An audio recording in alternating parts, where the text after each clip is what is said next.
This week on Christian World News, the tiny nation of Yemen is caught in the Middle East power struggle. As the fighting rages all around, the country's small Christian community struggles to survive. Plus, hope for Iraq. A missionary once held hostage by the Taliban is now sharing God's love with the people of northern Iraq. And Muslims having dreams and visions of Jesus Christ, and the churches who are helping them understand his message.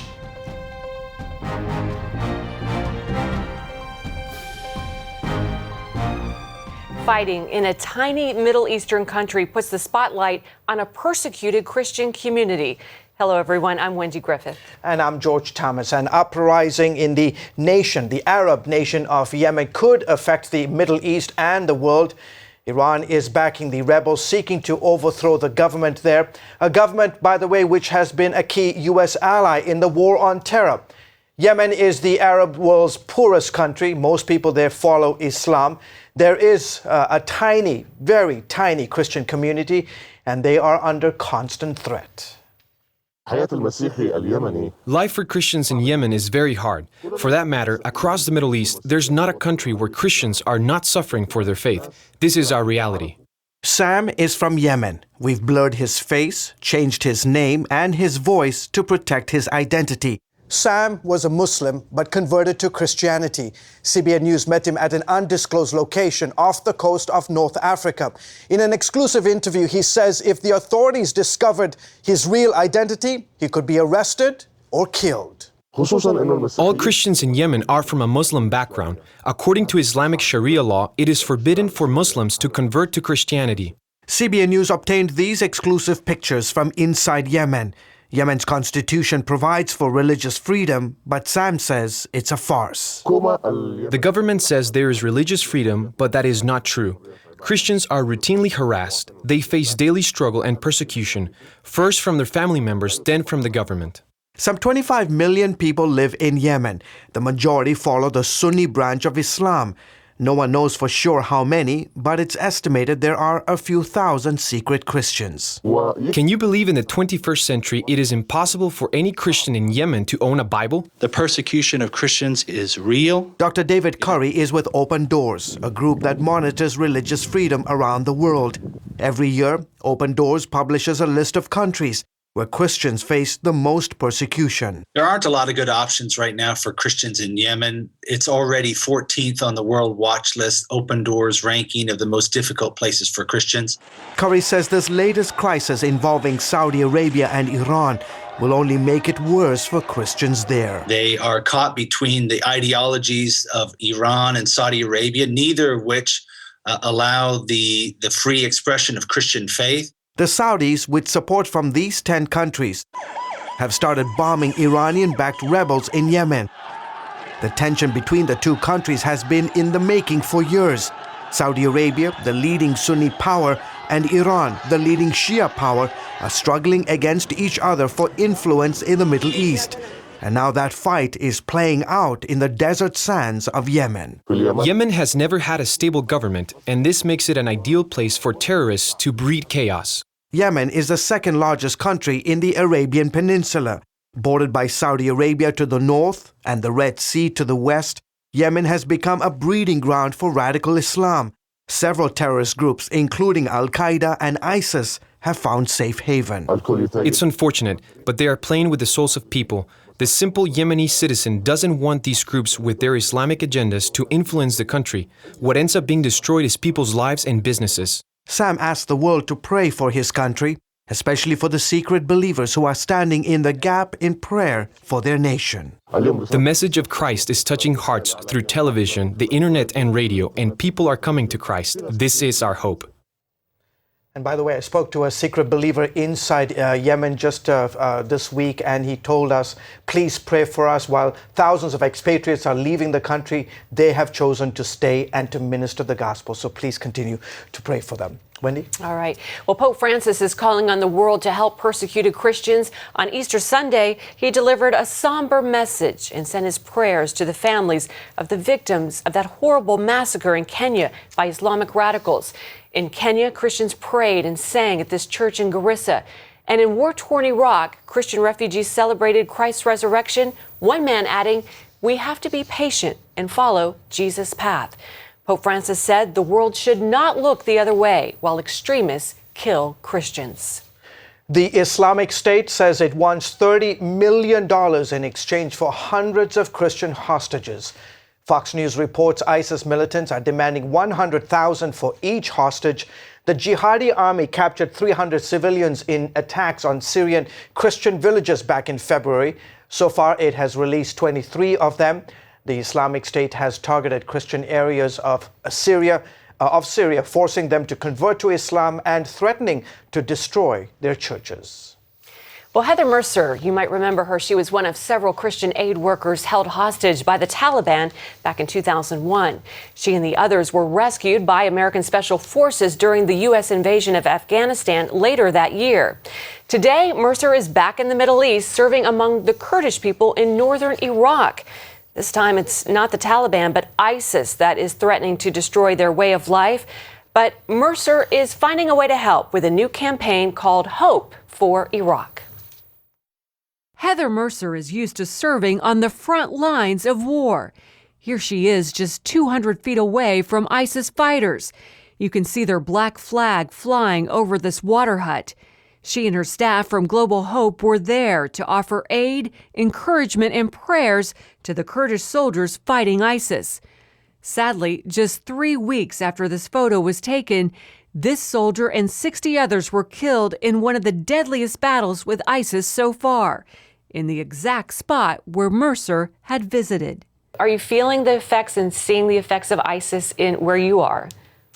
Yeah, we are in some ways. You know, the Kurdish region has done a good job trying to maintain a relatively secure space.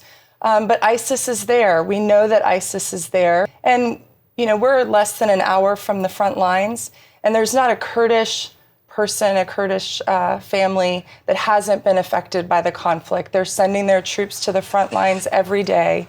And many of them are losing their lives. So people live with the reality that ISIS is on the front doorstep, and they're doing everything they can to hold him back. Mercer says the fallout from ISIS has resulted in the greatest humanitarian crisis Iraq has ever seen.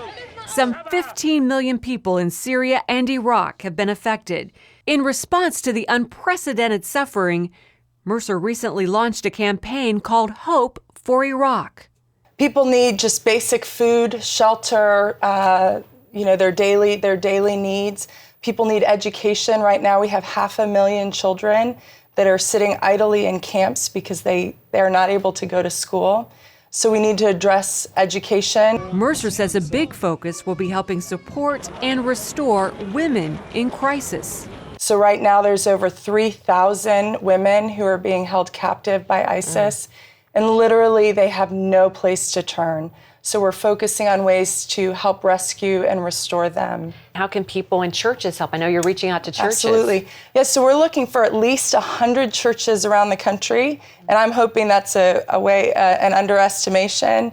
But we're looking for at least 100 churches that would join us in this campaign, sharing it with their people and their congregations, and then asking businesses as well.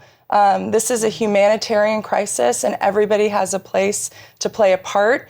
Through giving. Any concerns, any fears? I mean, you've already been through a hostage situation and were rescued. I mean, any fears about, living and working among the Muslims in Iraq during such a time?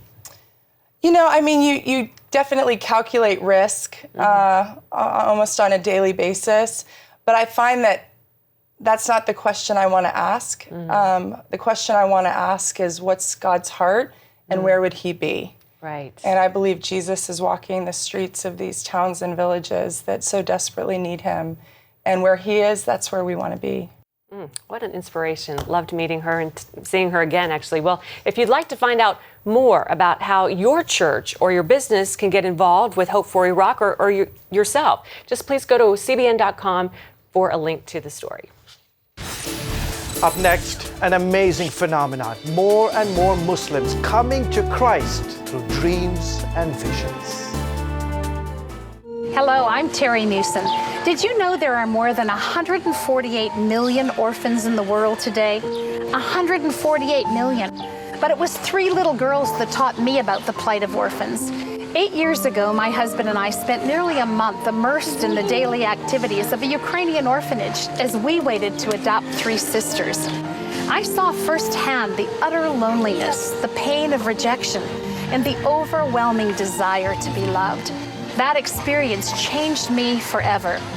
And out of it grew a ministry from my heart called Orphans Promise. Today, we're helping orphans and vulnerable children in more than 50 countries worldwide. Thousands of children are now in safe homes. They're being educated, and they're learning life skills. I'm asking you to join with me and become family to these children. Will you call the number on your screen right now? Because every child deserves a chance to be happy. Inside every child is a hero, a leader, a friend to others, someone who helps out, who does the right thing, who dreams of what they can be, but they still need our help. What should I do? What should I say? How should I feel? That's where Superbook comes in. It provides moral and spiritual truths through situations children can relate to, teaching God's Word to the children you love. Join the Superbook DVD Club and receive Superbook's newest episodes as they're available, plus 2 copies to share with others, all for your gift of only $25. Get Superbook today and watch the miracles happen. Islam is the world's fastest growing religion, that according to a new study from the Pew Research Center.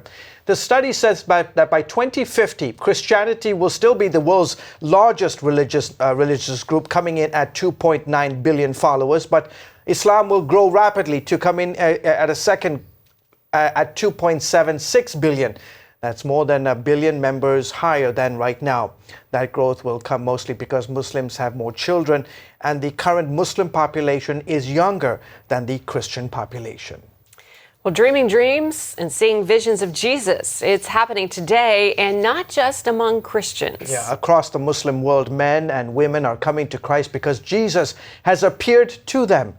Chris Mitchell brings us this amazing story. Hey guys, my name is Hazem. Hazem Faraz hosts a satellite TV program for Muslims called Reflections. He says he hears from Muslims all the time who tell him they had a dream or vision of Jesus Christ that forever changed their lives. I had one lady write me and said I had had a nightmare, and she said I turned on the television and there you were. And she said, and the words that were coming out of your mouth were so peaceful, I fell asleep. And she said, and when I fell asleep, I ended up having a vision of Jesus. She said, I saw the Lord. She wasn't a believer. She said, I saw the Lord Jesus, and he was in a bright white robe. He pointed to a man who I knew in the dream was Abraham, and he was sacrificing Isaac. And she said, as soon as I looked over, I had known that Jesus was the Christ, sacrificed, the Son of God.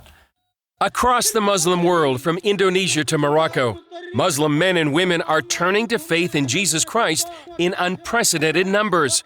For many, their conversions are not simply the result of missionaries or preachers sharing the gospel with them. Instead, these Muslims are coming to Christ because they've had dreams and visions where Jesus himself appears to them. Ali also met Jesus in a dream while on his way to Mecca for the Muslim pilgrimage called the Hajj.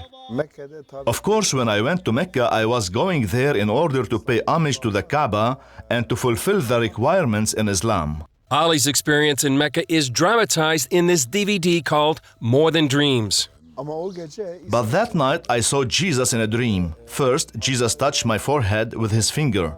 And after touching me, he said, "You belong to me." And then he touched me above my heart. "You have been saved. Follow me." "You belong to me," he said. So I decided, okay, I am not going to finish the Hajj, the pilgrimage. Whatever it takes, I am going to follow that voice. The DVD tells of other Muslims who came to faith in Jesus through a dream or vision. We're seeing that all around. We're hearing about people that have never even thought about Jesus as Savior. They're content Muslims and they're having dreams over and over. Tom Doyle serves in E3 Ministries. He and his wife Joanne share the gospel with Muslims. Doyle also wrote the recently released book, Dreams and Visions: Is Jesus Awakening the Muslim World? I think our God is a fair God. He's righteous and just. People are seeking. They don't know where to go. Maybe they don't have a Bible. Maybe there's no missionary in the village. He'll get the message to them somehow.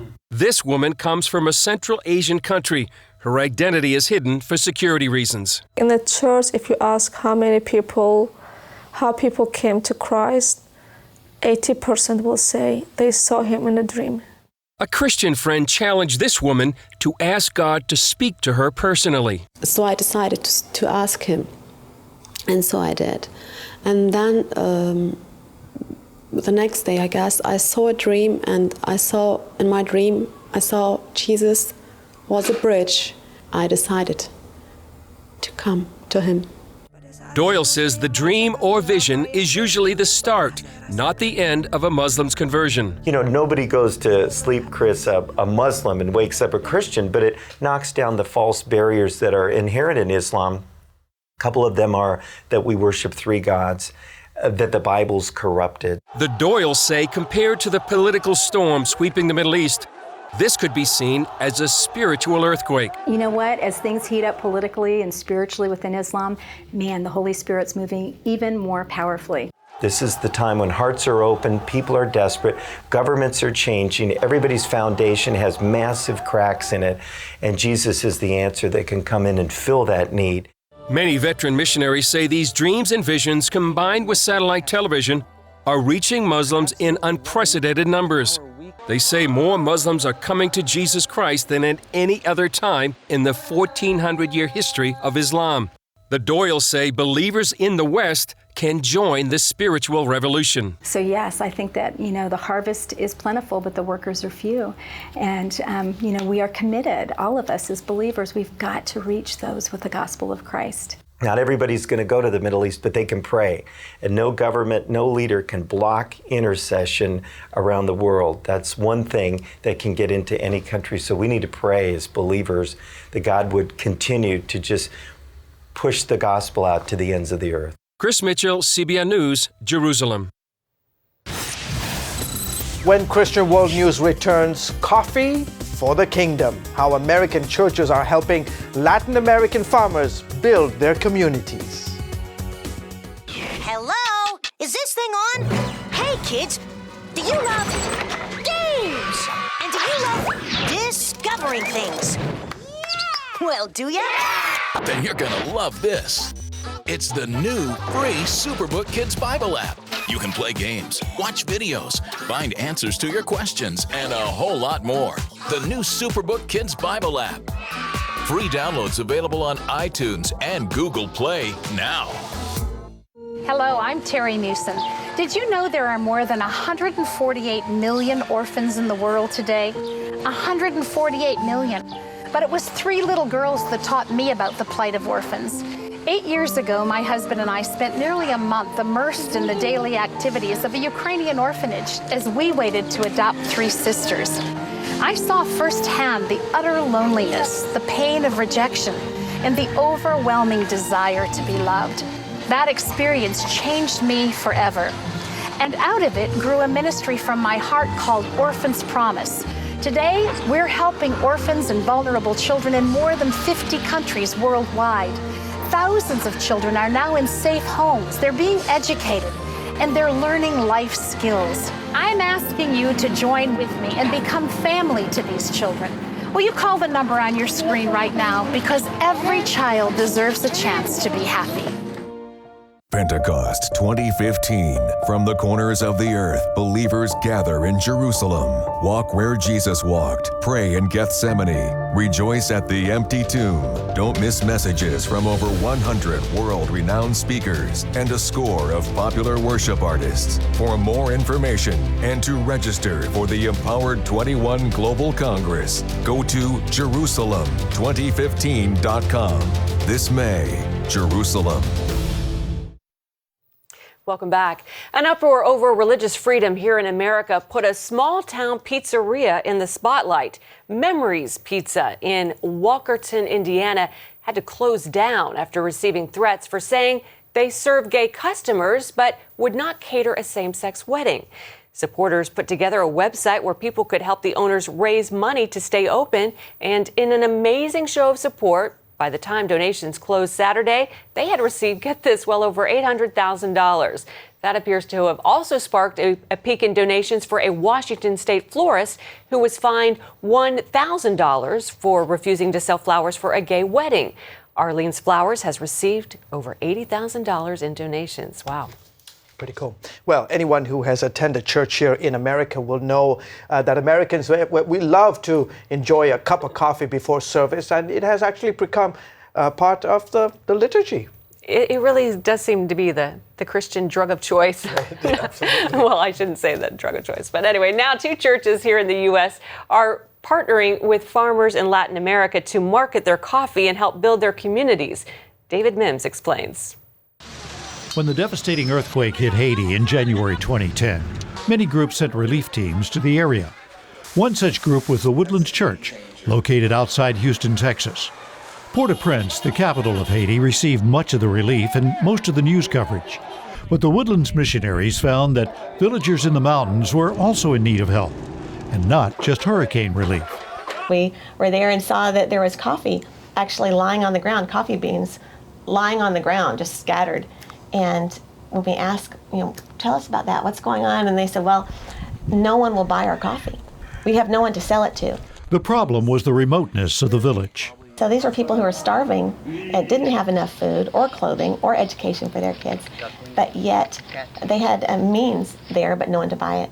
And so we said, well, it turns out, well, you're good at growing coffee, we're good at drinking coffee. Green coffee beans are shipped to Miami, then trucked to Houston.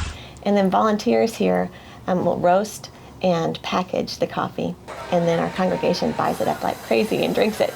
With an 18,000 plus church attendance each week, their coffee, formerly called Summit but now branded as WC Trading Company coffee, has a built-in market. And it's an easy buy. We tell people in our congregation, hey, you're going to buy coffee anyway, so why not make a choice here, make a difference in this place. The church estimates the joint coffee business is probably helping close to 8,000 Haitian family members. We basically give them a fair trade price. It's 3 times more than any other coffee dealers would give them. But then when we sell it here, we take the profits and we go back and do clinics and feeding programs and teaching programs. About 1,500 miles to the northwest in America's capital city, the National Community Church, or NCC, is doing in Colombia what Woodlands is doing in Haiti, but with a twist. Their brand of coffee is grown in a guerrilla conflict zone, notorious for kidnappings, car bombings, and assassinations. Church members Santiago Muncaida and Steve Thaler were on a mission trip working with local children. The pastor that we invited to come share at the event later told us the testimony of these farmers that live in a mountain region that's controlled by the guerrilla rebels.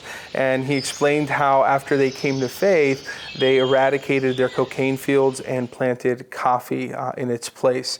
When Muncaida and Thaler arrived on the scene, the coffee was ready to harvest. They suggested a partnership. Originally, we started with just a little bit of coffee, bringing it in and sharing it with the congregation, but that quickly expanded into thousands of pounds of coffee that we now import. Redeeming Grounds coffee is not only sold in D.C., but also on the web at redeeminggroundscoffee.com. The response in the U.S. for this coffee has been great. So things are growing, and with just a few farmers we started with, we've already eradicated over 55 acres of cocaine fields. That translates to about 1,700 kilos worth of cocaine off of the street. That's a street value of over $88 million. The Colombian farmers decide how the profits are spent. This year they want to buy presents for the guerrilla rebels during Christmas and encourage them to go home and be with their families, hug their children. In the past, money has been used to build irrigation systems and fund education programs. Redeeming Grounds is sold at Ebenezer's, NCC's coffee shop on Capitol Hill, and other specialty shops around the country. Muncaida says new customers get introduced to the power of Christ's love. they are always curious to understand why it is that these farmers are planting coffee instead of cocaine, because of the reasonable assumption that cocaine farming is certainly much more lucrative, and that's when we get a chance to share the heart behind it. We get a chance to share the testimony of these farmers and how coming to faith convicted them to make this change. People see us coming back as a church time after time and doing things not just that make us feel good, but in things that they actually need in their communities. And so we always say that Christ plus caffeine really works, because we can change the world twice as fast because we drink so much coffee. I'm David Mills, CBN News. Give me that. Bye. Sure, life is busy, but I found a way to make a huge difference in people's lives. I guess you could say I'm changing the world right here from home. I bring medical supplies and doctors to people in need, and dig wells so that villagers can have clean and safe water to drink. I make it possible to preach the gospel in over 100 countries, including right here in America. And when disaster strikes, I'm there, providing food, thank you, and emergency supplies to give people hope again. Every day, CBN and I are making the world a better place. Here you go. My life is hectic, so I joined CBN through Pledge Express. My bank does all the work, and I know that my gift is being used where it's needed most. So become a CBN partner and join Pledge Express, because you can do a world of good right from where you are. Hi, good morning. Are you ready to get started? Pat Robertson recently recorded a very special program to answer the question, does God still heal today? What we're trying to do here, Scott, is to tell people how they can access the power of the living God through Jesus Christ.